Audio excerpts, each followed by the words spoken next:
Hi, and welcome to Dr. Vanderveen's AP Chemistry Podcast. Tonight we're talking about the gas laws. Now, the objectives for this podcast are to talk about behaviors of gases. Specifically, we want to review Charles' Law and Boyle's Law and the combined gas law. And you need to remember about gases that they're very compressible because the particles are far away, and that leads to some of these behaviors that we see for gases. Our other objective is to complete some practice problems so you feel comfortable doing the math you need with this particular unit. Charles' Law was discovered by a French balloonist, and in Charles' Law, we state that the volume of a fixed amount of gas at constant pressure is directly proportional to its absolute temperature. Remember, that's a direct relationship, and it's got to be its absolute temperature. In other words, its temperature in Kelvin. We've got an illustration of this here. Here's a balloon at room temperature. When we cover the balloon with liquid nitrogen, which is at a much colder temperature, you can see that the volume of the balloon shrinks as the temperature of the balloon shrinks. They're directly related. In equation form, we can say that V1 over T1 equals V2 over T2. And this is a very handy equation to know. You don't have to know these equations by name, I should mention. You do need to know the relationships. All right. I do want to point out, I can't emphasize this enough, your temperature must be in Kelvin. Anytime you're working with a gas law, the temperatures must be in Kelvin. And in order to convert from Kelvin to Kelvin from Celsius, you add 273. Always have to remember to do that, or your answer will come out funny. Graphically, volume and temperature are directly related. We get this very straight line. And if we were to extrapolate this line all the way back to zero volume, we end up with that temperature conversion, the Celsius to Kelvin temperature. And this is a very, very important temperature, absolute zero.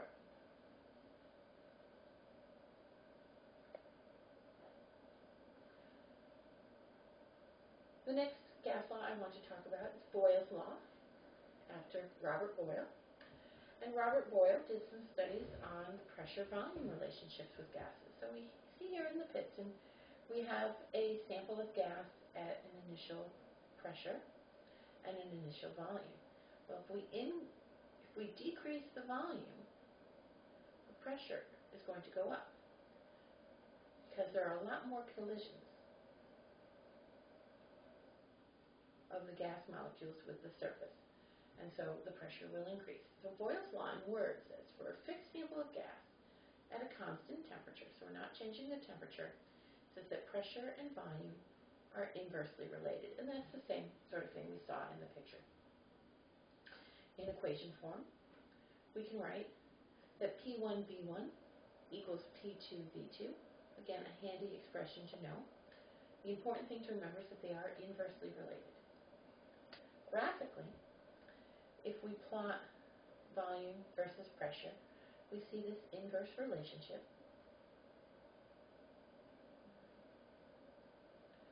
So as the pressure is going up, the volume is going down. Another way to say this is that if we plot the volume versus 1 over pressure, we do get a linear relationship, right? Just saying that volume is proportional to inverse of the pressure. We can put all of these together in the combined gas law, which is a really handy equation. In fact, you don't need to know Charles' Law and Boyle's Law separately if you know the combined gas law. And it's really hard sometimes to hold the temperature constant when pressure and volume are changing. It's not always easy to keep the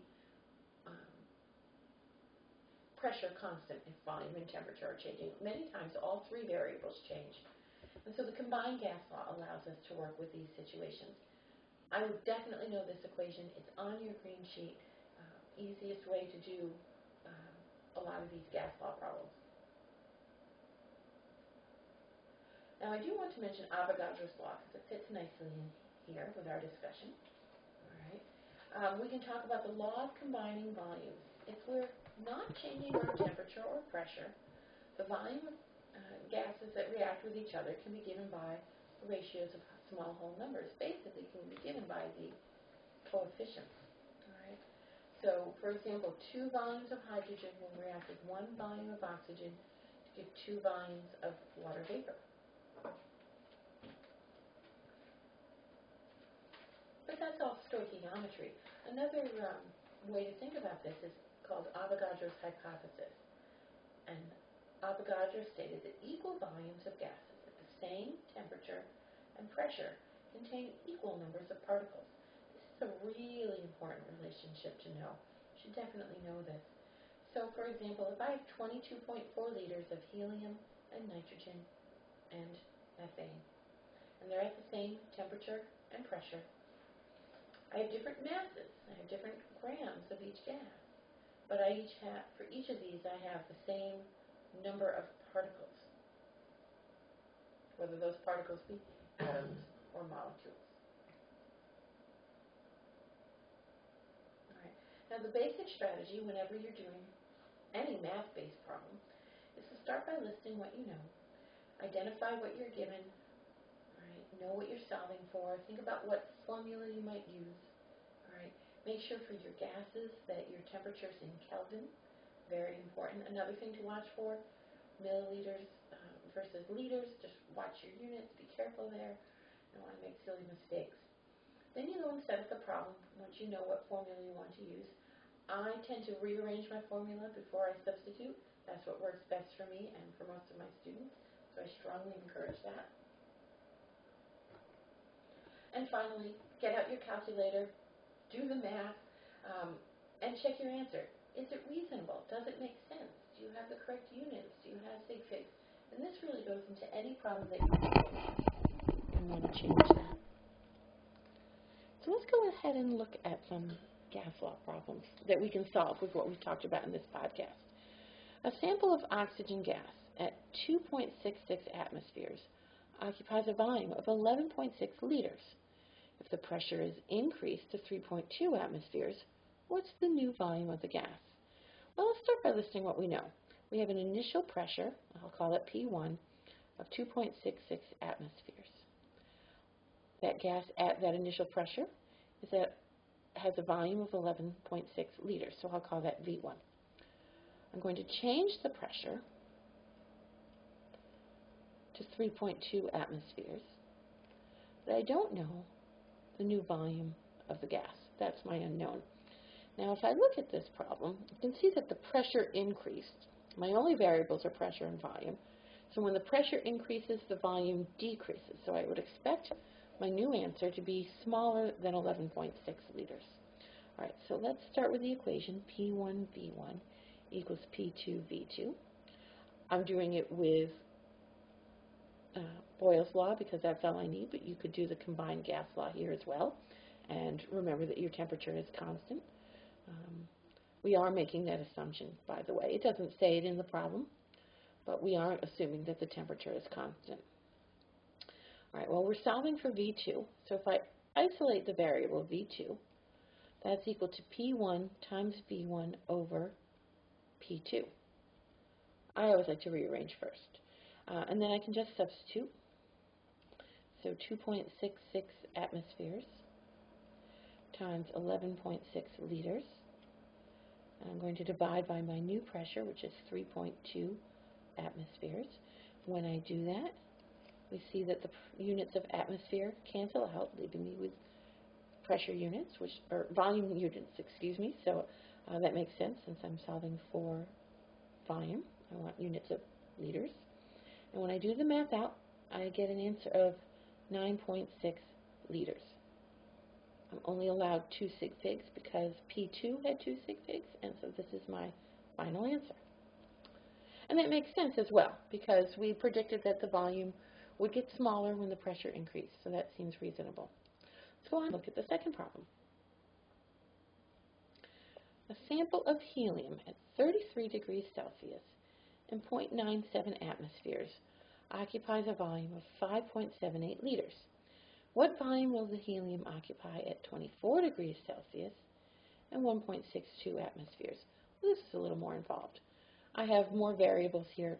I think I'm going to need the combined gas law. So let's list everything out.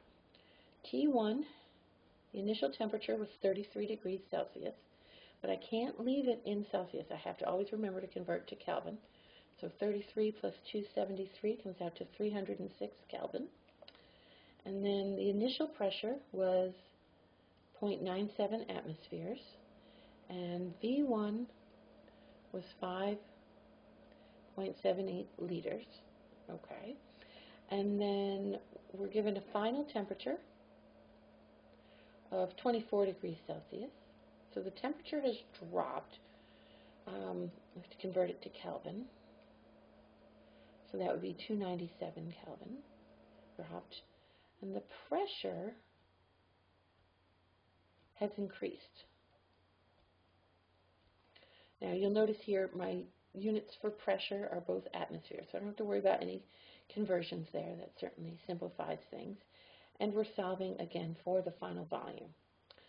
All right, so let's start with the combined gas law. I know that P1 V1 over T1 equals P2 V2 over T2. And I like to rearrange it.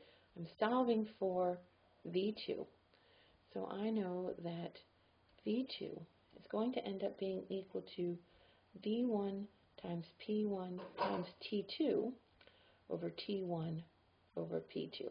Myself, I like to rearrange it and plug it in. Do what seems best for you. All right, so we're going to substitute now. V1 was 5.78 liters, and P1 was 0.97 atmospheres, and T2 is 297 Kelvin, and T1 was 306 Kelvin, and P2 was 1.62 atmospheres. And I can get my calculator out and plug all this in. I do notice here that I only have 2 sig figs in P1, and so I can only have 2 sig figs in my final answer. So when I do that all out, I get a final answer of 3.4 liters. And then we should always ask ourselves, is this reasonable? Well, let's see. The temperature dropped. So the temperature went down. We know volume and temperature are directly related. So that would be consistent with a temperature dropping and the volume getting smaller. And then the pressure went up as well. And we know that pressure and volume are inversely related. So that also is consistent with the volume decreasing. So it's reasonable that my final volume, V2, is smaller than V1. So I think we'll leave it at that.